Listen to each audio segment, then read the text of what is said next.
Okay, so what we're doing here is taking off the 4 bolts that hold the turbo, so we can get to the bolts of the manifold. These right here.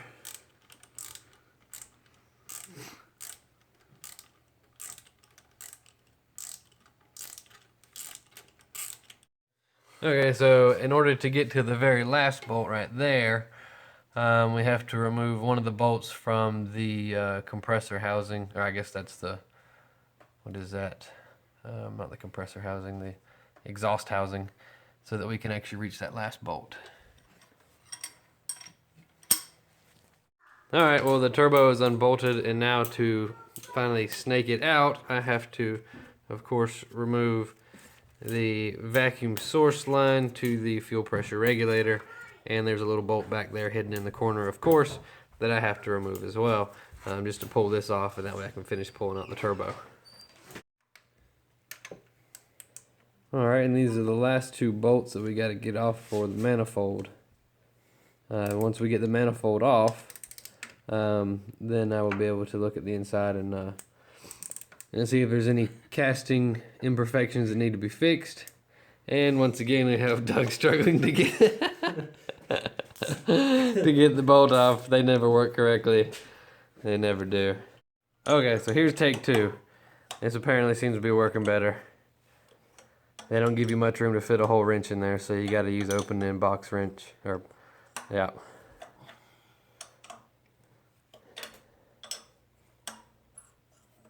So much fun. Yes, nothing but.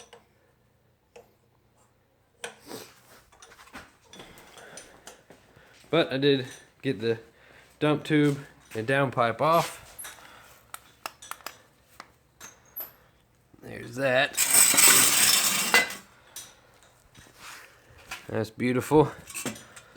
The guy that welded it on didn't give me much room to take off my clamp though.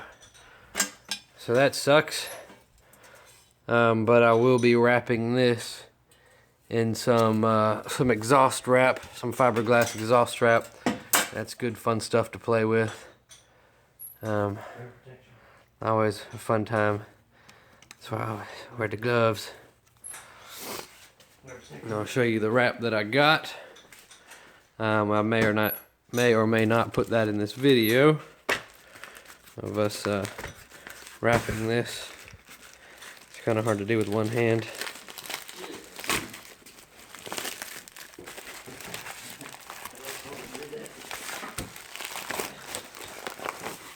But as you can see, I spared no expense with my China-made eBay fiberglass. Oh yes, nothing but the best, high quality.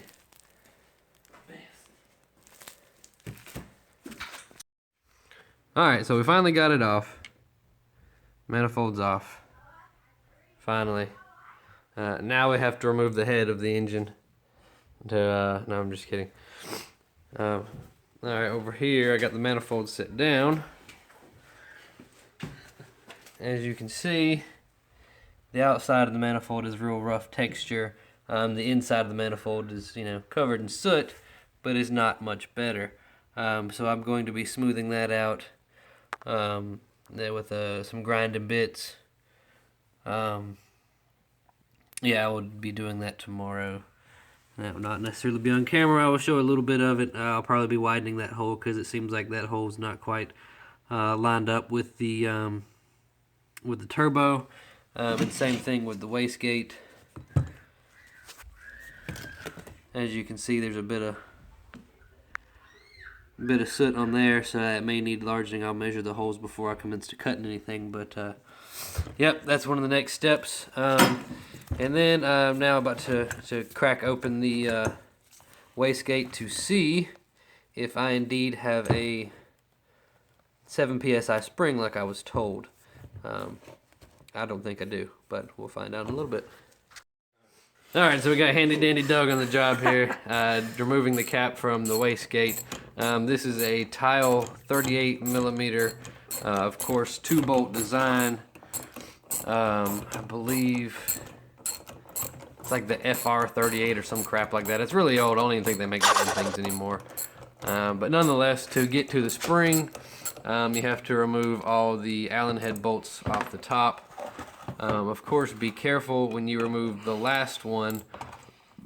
There is a lot of spring pressure under there, and it will launch the cap off. You may lose some pieces, so just make sure you're pushing down whenever you take out the final bolt.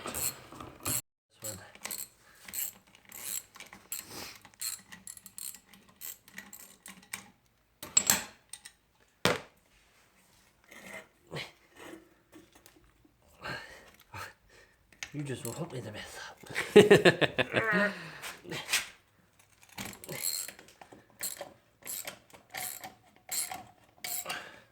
That's some pressure right there. Oh God.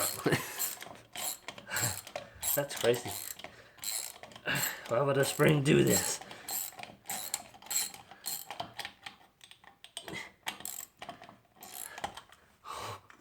Yeah. And as I suspected, that is not a 7 psi spring. This would either be a red. Yep, that would be a red spring, which without looking at the chart, I could not tell you what the red spring is. But I can tell you it's not a 7 psi spring. The 7 psi spring for the F something something wastegate is not up here where I thought it would be. Alright, so here is the 7 psi spring from Tile. I guess that's how you pronounce their name. Clearly a difference. Get back here. Yeah. So, hopefully this will solve my overboosting issue. Or boosting over what I wanted originally. Alright, so pretty much we will reverse the process. Handy dandy Doug. We'll put this back on in the reverse order. Having fun. Alright, so it's a new day. We are going to work on the manifold that I was talking about last night. It's down here.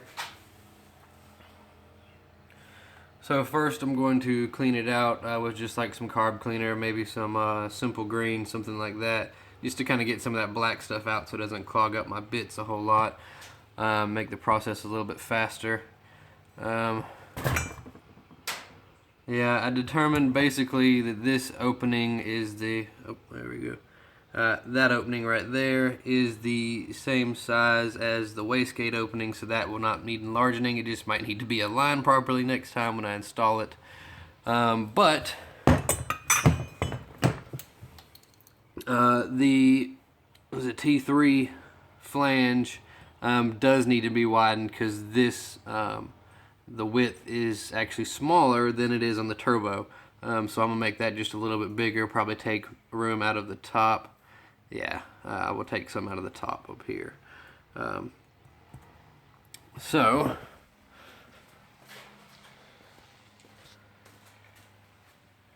just find my carb cleaner and I'll get to cleaning it. Alright, so of course first, I've already got my hands a little bit dirty, but in order to save a little bit of hand washing time, we'll go ahead and put on some gloves. Simple Green's not really rough on your hands or anything. I've got a tote here full of Simple Green that I'd use, my DIY parts washer, I guess you could say. It's still a little bit dirty, but when I shove that nasty manifold in there, I don't think it will make a difference. So I'm going to scrub that up a little bit with these brushes here. I think I have one wire brush, one nylon bristle brush. I'm going to clean that up a bit. Since the aerosol carb cleaner is a bit more expensive, this is the stuff I got. It's a little bit more expensive. It works a little bit better, so I'm going to get all the rough stuff off, the majority of it with the Simple Green in the box, and then I will use the aerosol can. Alright, well, the manifold turned out pretty good as far as coming clean. Got a good bit of that stuff out. It's not perfect, but looks a lot better than it did, and it won't clog up my bits as quick. What I'm going to be using is a Dremel tool. This is a bit I'm going to be using on there. That's the package it came out of. anyways, so what I'm going to do, I guess, is called gasket matching.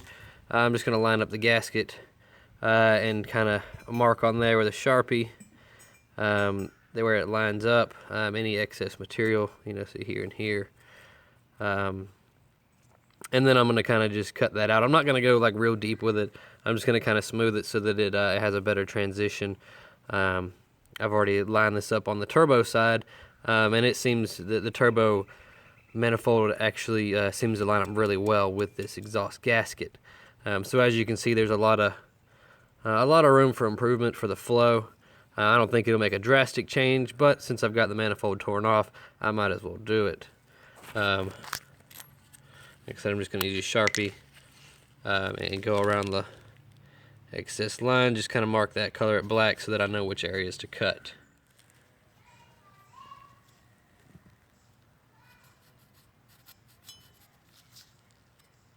It's kind of hard to do with one hand.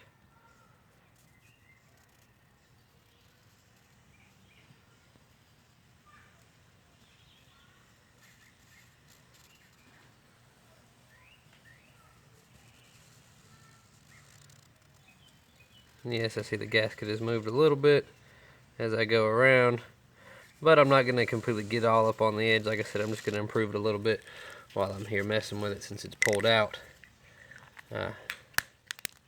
Well, it's by no means perfect, but it definitely looks a lot better than it did. I went all the way down to, or up to 120 grit, just to kind of finish it out a little bit. I didn't widen this the flange as much as I was going to originally, just because I really don't have any tools that can eat away that much metal. It would take me all day to do that, and I did spend probably about 3 hours just getting it this far. But it feels pretty good. I'm happy with it so far. I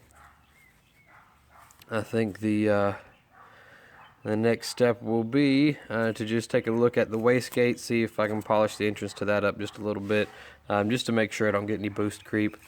You know, maybe to help with the flow. Maybe will, maybe won't. Got it torn off, might as well spend about 5 minutes on it. Thank you for watching the second video on our wastegate project. Hopefully I will be able to edit in all the clips into this last video, part 3, and then we can get the car driving and everything. Of course, if you like this video, please just take a second, give it a thumbs up. Of course, subscribe. We'll be bringing more content as soon as we can. If you have any comments or any questions, feel free to leave them below. Thank you.